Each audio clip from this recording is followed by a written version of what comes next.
예레미야 32장 1절부터 15절까지의 말씀입니다. 예레미야 32장 1절부터 15절까지의 말씀. 자, 우리 한 절씩 교독할 때 제가 1절 말씀 먼저 봉독해 올리겠습니다. 유다의 시드기야 왕 10째 해, 곧 느부갓네살 18째 해에 여호와의 말씀이 예레미야에게 임하니라. 바벨론 군대는 예루살렘을 에워싸고 유다의 왕의 군중에 있는 시대들에 갇혔습니다.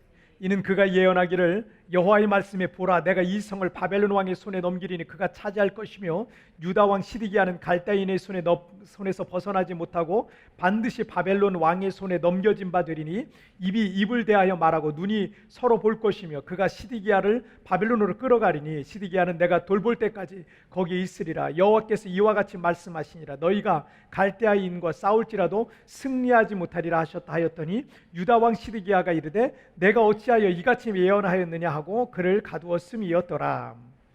예레미야가 이르되 내 말씀이 내게 임하였노라. 보라, 내 숙부 살룸의 아들 하나멜이 내게 와서 말하기를 너는 아나돗에 있는 내 밭을 사라. 이 기업을 물을 권리가 내게 있느니라 하리라 하시더니 여호와의 말씀.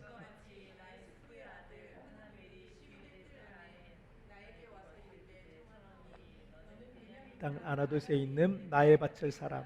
기업의 상속권이 내게 있고 물을 권리가 내게 있으니 너를 위하여 사라 하는지라. 내가 이것이 여호와의 말씀인 줄 알았으므로 내 숙부의 아들 하나멜의 아나돗에 있는 밭을 사는데 은 17세겔을 달아주되 증서를 써서 봉인하고 증인을 세우고 은을 저울에 달아 법과 규례대로 봉인하고 봉인하지 아니한 매매 증서를 내가 가지고 나의 숙부의 아들 하나멜과 매매 증서의 인칭 증인 앞과 시대들에 앉아있는 유다 모든 사람 앞에서 그 매매 증서를 마세야의 손자 네리야의 아들 바룩에게 붙이며 그들의 앞에서 바룩에게 명령하여 이르되 만군의 여호와 이스라엘의 하나님께서 이와 같이 말씀하시기를 너는 이 증서 곧 봉인하고 봉인하지 않은 매매 증서를 가지고 토기에 담아 오랫동안 보존하게 하라. 다 같이요. 만군의 여호와 이스라엘의 하나님께서 이와 같이 말씀하시니라. 사람이 이 땅에서 집과 밭과 포도원을 다시 사게 되리라 하셨다 하니라. 아멘. 자, 오늘 말씀에 좀 함께 읽겠습니다. 시작. 회복을 준비하라. 다시 한번 시작. 회복을 준비하라. 코로나 사태가 장기화되면서 이 코로나 블루라는 이 신조어가 하나 생겼는데 이 코로나19하고 우울증이라는 블루라는 단어가 합쳐져서 이 코로나 블루라는 말이 생겼어요. 코로나 우울증이라고 뭐 할 수 있겠죠. 이 코로나로 인해서 사회적 거리두기를 포함해서 우리 일상적인 생활에 많은 제약들이 생겼고 언제 괜찮아질지 모르는 이 상황에서 사람들은 매일매일 감염에 대한 그 불안증, 두려움이 있습니다. 그리고 미래와 진로에 대한 이 불안과 우울함을 호소하고 있는데 이런 우울증을 보통 이제 코로나 블루라고 이렇게 요즘 말하고 있습니다. 특히 아직 이 생활이 안정이 되지 않은 이 청년들 같은 경우는 약 70%가 코로나 블루를 경험했었거나 또는 지금도 경험하고 있다고 합니다. 청년들의 이 아르바이트 업체를 중개해주는 이 업체에서 그 설문조사를 통해서 코로나 블루를 겪고 있는 이유에 대해서 물었습니다. 그랬더니 첫 번째가 가장 많은 사람들이 언제 끝날지 모른다는 두려움이래요. 이게 57.7%였으니까 언제 끝날지 모른다는 이 두려움, 이 일이 정말 일상의 삶으로 우리가 언제 돌아갈 수 있을까, 이런 어떤 두려움이, 그런 불안한 마음이 가장 많았습니다. 그리고 일자리 감소에 대한 불안감도 있고요, 취미 활동 제한에 대한 우울함도 있고, 또 소득 감소 등 이 경제적인 불안감도 있고요, 코로나 감염에 대한 염려들도 따라온다고 합니다. 이 청년들뿐만 아니라 우리 모두가 겪고 있는 이 불안감일 겁니다. 우리 모두는 이 재난의 날들을 살아가고 있고 또 살아내야 합니다. 자, 마태복음 6장 27절 말씀에 의하면 너희 중에 누가 염려함으로 그 키를 한 자나 더 할 수 있겠느냐라고 말씀하고 있어요. 우리가 염려하고 걱정한다고 해서 그 상황이 바뀌는 건 아니에요.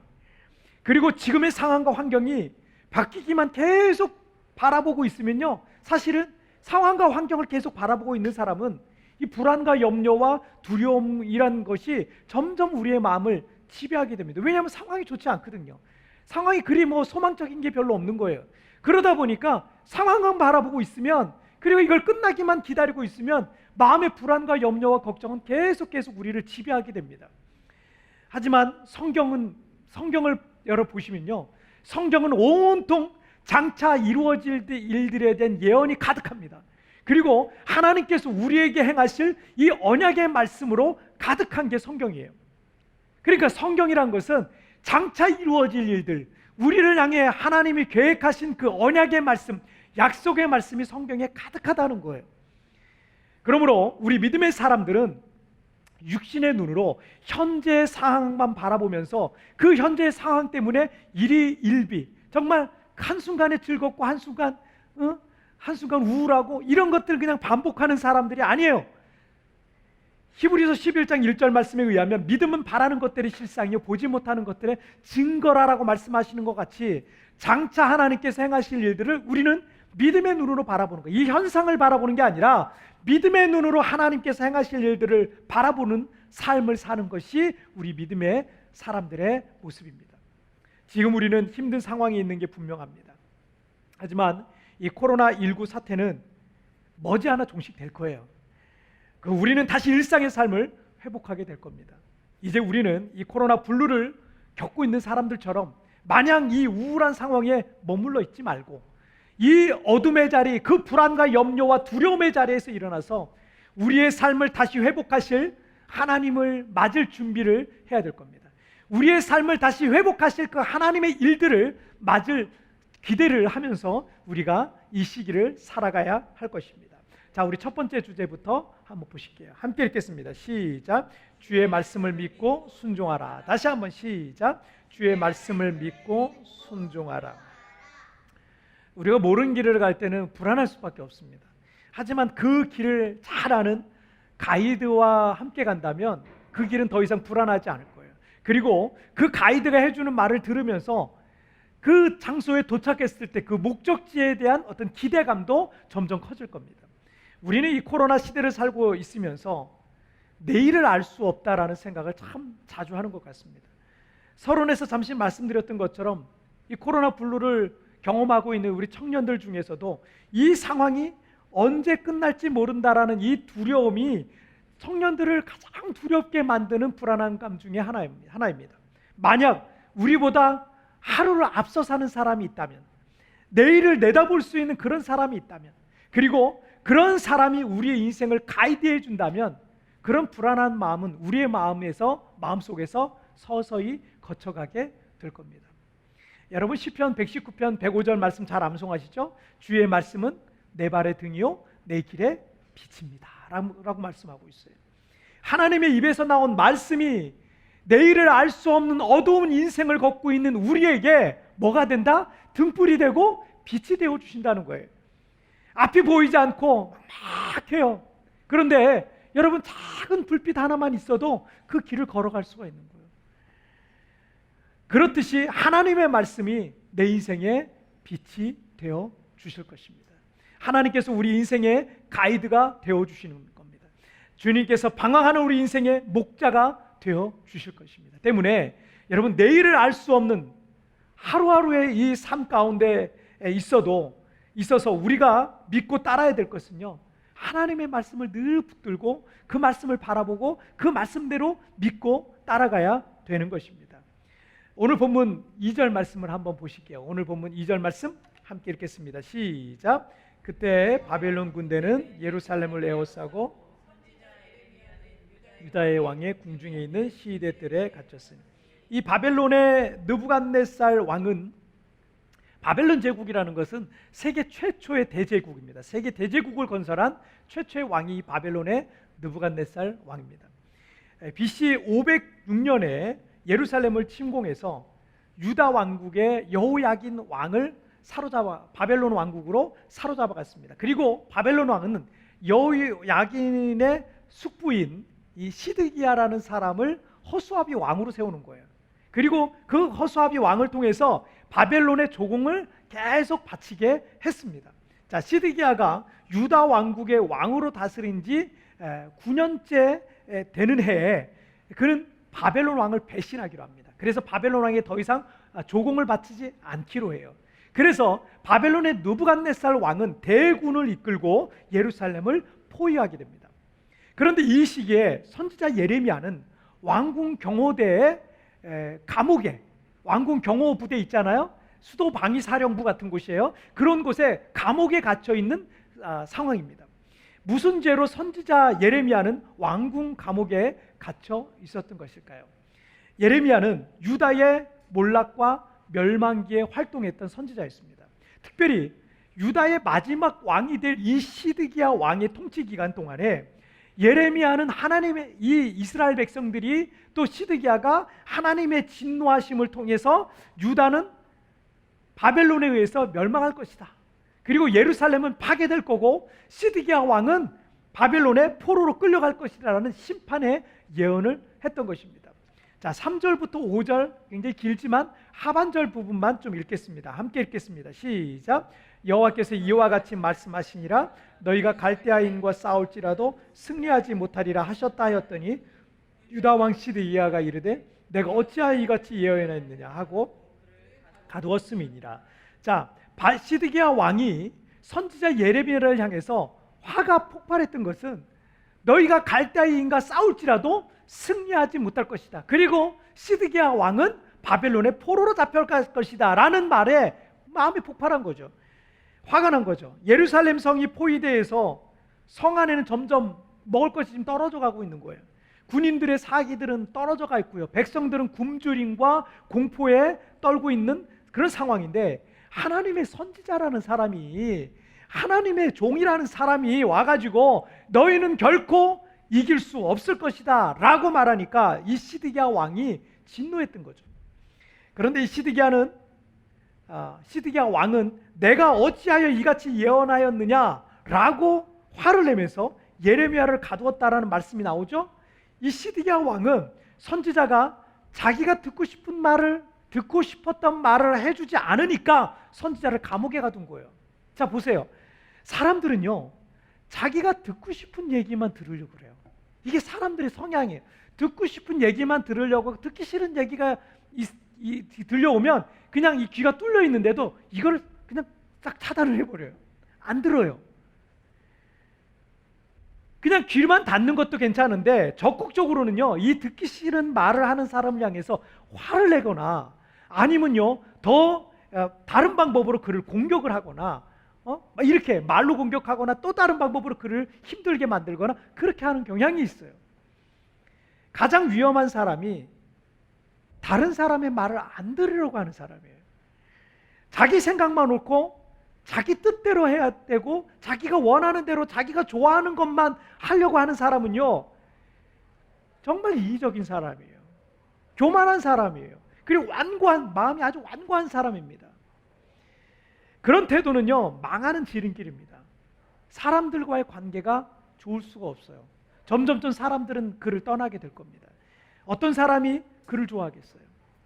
그런데 사람 앞에서만 그렇게 하는 게 아니라 이런 태도를 갖고 있는 사람은요 신앙적인 부분에서도 일반 통행이에요. 자기밖에 몰라요. 자기가 나름 성경도 알고 있고요 교회 다닌 연수도 좀 되고 여기저기서 들은 것도 좀 많고 그러다 보니까 웬만한 목사님의 설교가 귀에 안 들어오는 거예요. 그런데 이런 영적 태도가 잘못된 겁니다. 여러분, 목사님의 말을 사람의 말로 듣기 시작하잖아요. 여러분 설교 들을 때 어떤 목사님의 설교를 듣든 여러분 다 적용되는 거예요. 목사님의 말을 사람의 말로 듣기 시작하면요 자기가 듣고 싶은 거는 아멘하고요 듣기 싫은 말이 나올 때는 마음이 불쾌한 거예요. 그 시험 드는 거예요. 그리고는 목사님의 설교를 이렇게 저렇게 그냥 난도질하는 거 판단만 하고 있는 겁니다. 그러니 어떤 목사님의 설교를 통해서 은혜를 받을 수 있겠습니까?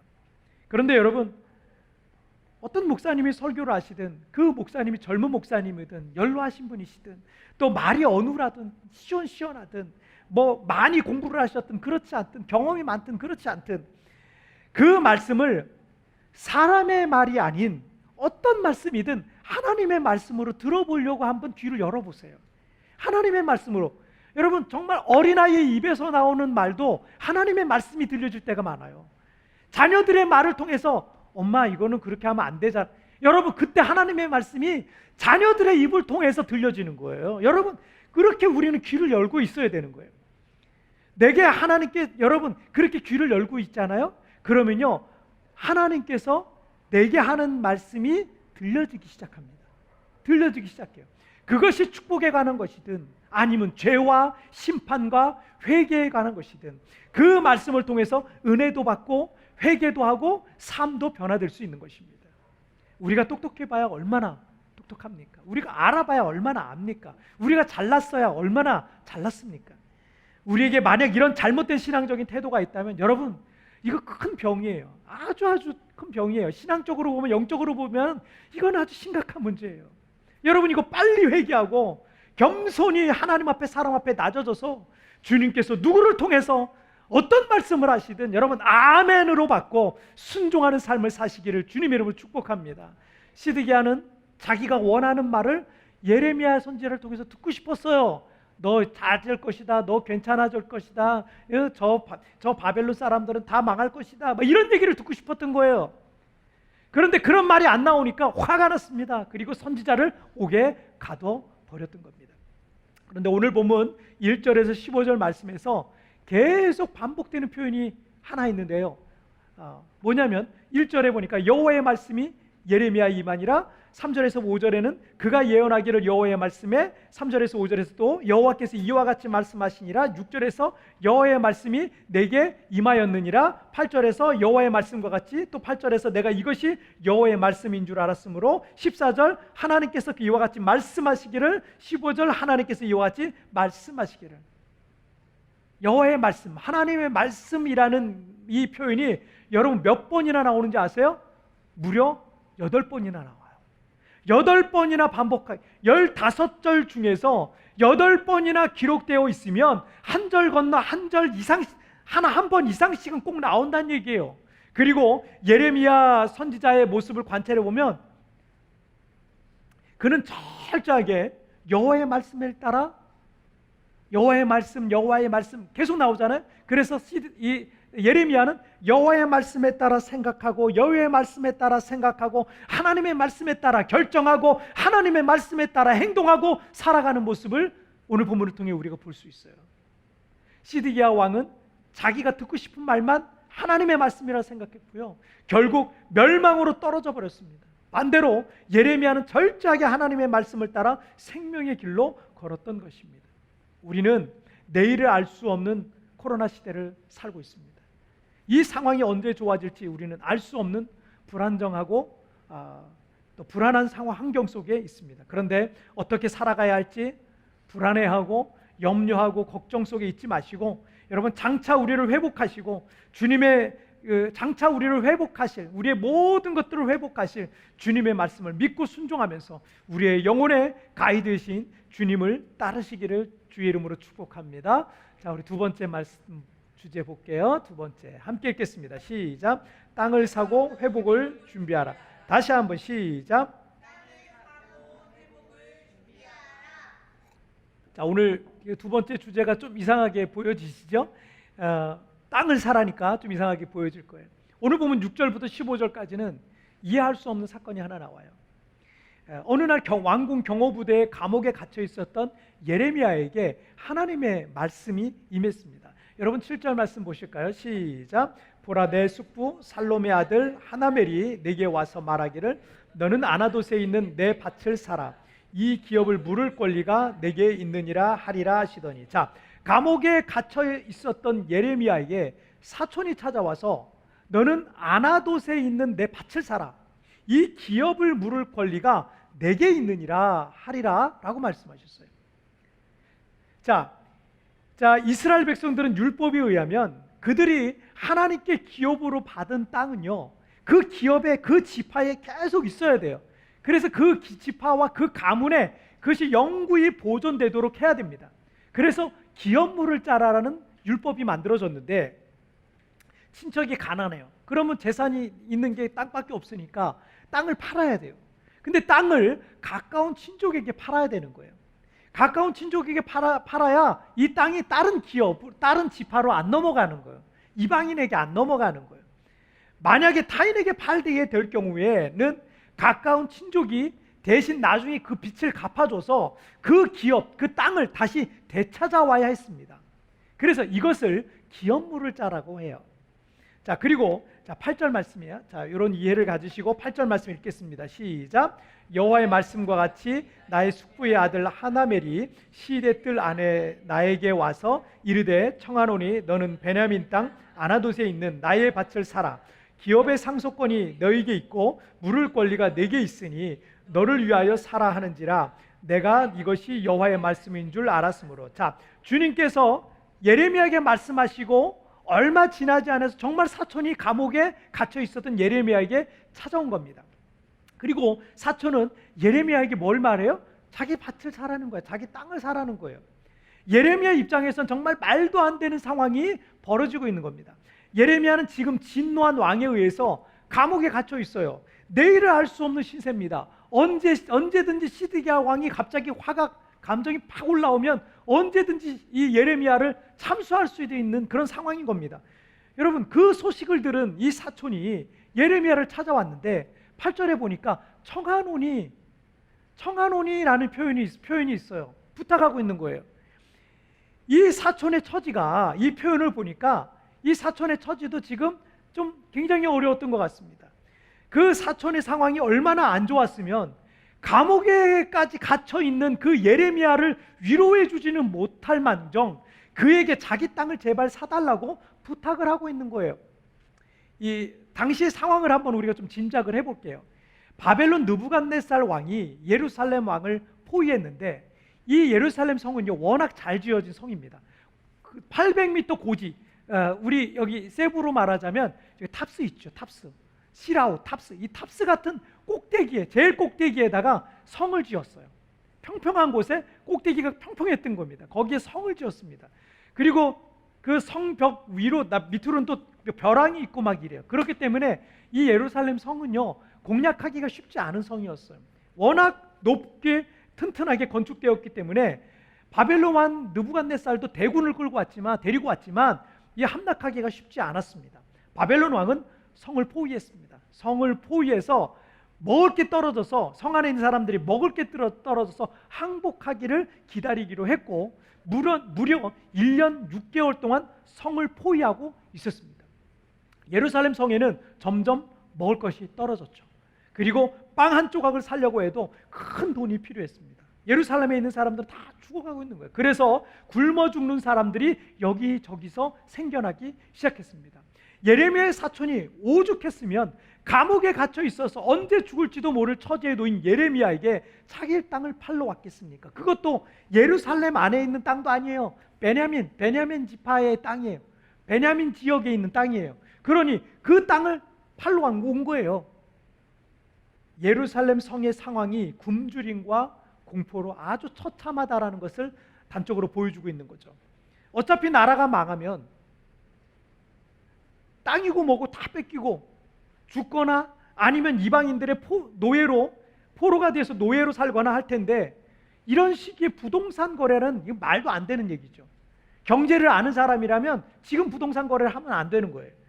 그리고 그런 거래를 요구한 사람도 정신 나간 사람이고요. 그 계약서에 사인하고 땅값을 지불하는 사람도 정상이 아니다라고 생각할 수 있을 겁니다. 하지만 8절 하반절에서 예레미야는 뭐라 그래요? 내가 이것이 여호와의 말씀인 줄 알았으므로라 그래요. 이것이 여호와의 말씀인 줄 알았으므로, 그러면서 사촌에게 땅값 지불해주고 정식으로 계약서 쓰고 바룩이라는 예레미야의 제자를 불러서 항아리아의 그 계약서를 보관하도록 부탁을 합니다. 사람들은 예레미야가 바보 같은 짓을 한다고 생각했을 겁니다. 하지만 예레미야는 사람들의 시선과 수군거림은 중요하지 않았어요. 예레미야에게 중요한 것은 여호와의 말씀, 이것이 여호와의 말씀이기 때문에 순종했던 것이었습니다. 여러분 15절 말씀을 보실까요? 함께 읽겠습니다. 시작. 만군의 여호와 이스라엘의 하나님께서 이와 같이 말씀하시니라. 사람이 이 땅에서 집과 밭과 포도원을 다시 사게 되리라 하셨다 하니라.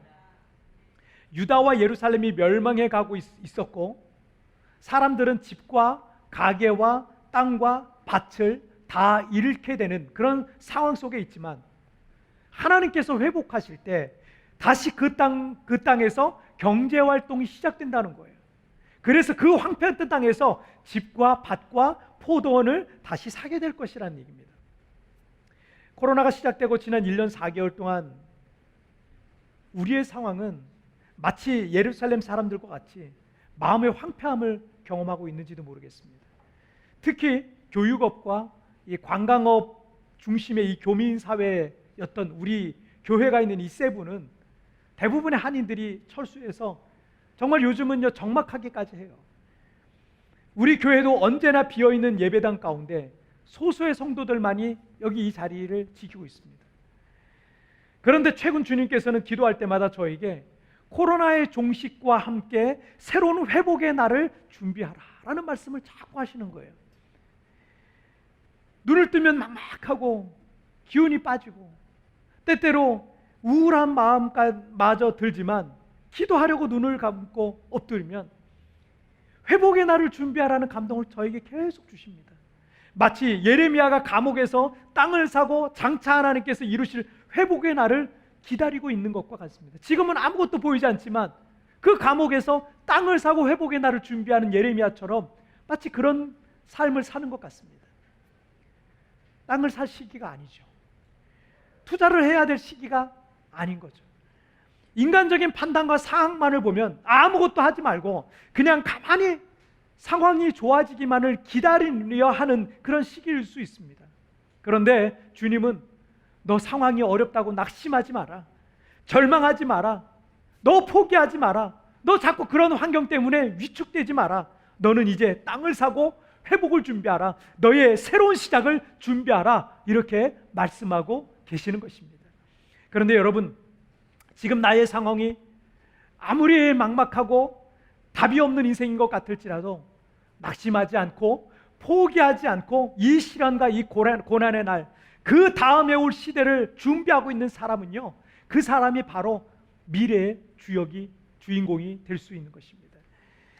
20세기 최고의 지휘자이며 지휘의 아버지라고 불리는 토스카닌이라는 첼로 사람이 있는데요, 첼로 연주자였습니다. 지휘를 따로 공부한 사람이 아니었습니다. 그는 19살에 브라질의 한 가극단에서 첼로 연주를 시작했습니다. 그런데 그는 눈에 이 심한 근시가 있었습니다. 그래서 연주할 때 악보가 잘 안 보이는 거예요. 특히 이 첼로는 이제 크잖아, 악기가 크잖아요. 그러니까 이 악보대가 더 멀리 떨어져 있어가지고 악보가 더 안 보이는 거예요. 그래서 하는 수 없이 그는 평소에 모든 악보를 완벽하게 외워서 연주를 했습니다. 그런데 악극단의 연주회가 있었던 어느 날, 이 갑작스럽게 지휘자가 병원에 입원하게 된 겁니다. 급히 지휘자를 구할 수 없어서 행사를 망칠 상황이었는데, 그때 모든 악보를 머릿속에 완벽하게 외우고 있었던 19살의 토스카니니가 지휘를 대타를 띄게 된 거예요. 그것이 그의 인생을 송두리째 바뀌어놓는 계기가 된 겁니다. 그의 회고록에서 토스카니는 이렇게 우리에게 말해주고 있습니다. 어려울 때 힘이 되신 하나님께 감사한다. 좋은 환경이 아니라고 불평하지 마라. 좋은 환경이 좋은 결과를 가져오는 것은 아니다. 아담은 에덴 동산이라는 좋은 환경에서도 타락하지 않았는가? 눈물 나는 역경에서도 감사를 드리자. 흐르는 눈물로 인해 하나님을 더 분명하게 바라볼 수 있을 것이다. 역경에 처할수록 하나님은 우리에게 더 가까이 오셔서 우리를 보호하시고 힘을 주신다. 할렐루야. 지금 우리는 어떤 소망을 갖고 예레미야처럼 땅을 살 그런 환경, 그런 상황은 아닌 것 같습니다. 하지만 믿음의 눈으로 하나님께서 장차 행하실 일을 여러분 바라보시길 바랍니다. 땅을 사십시오. 그리고 미래를 준비하십시오. 회복을 준비하십시오.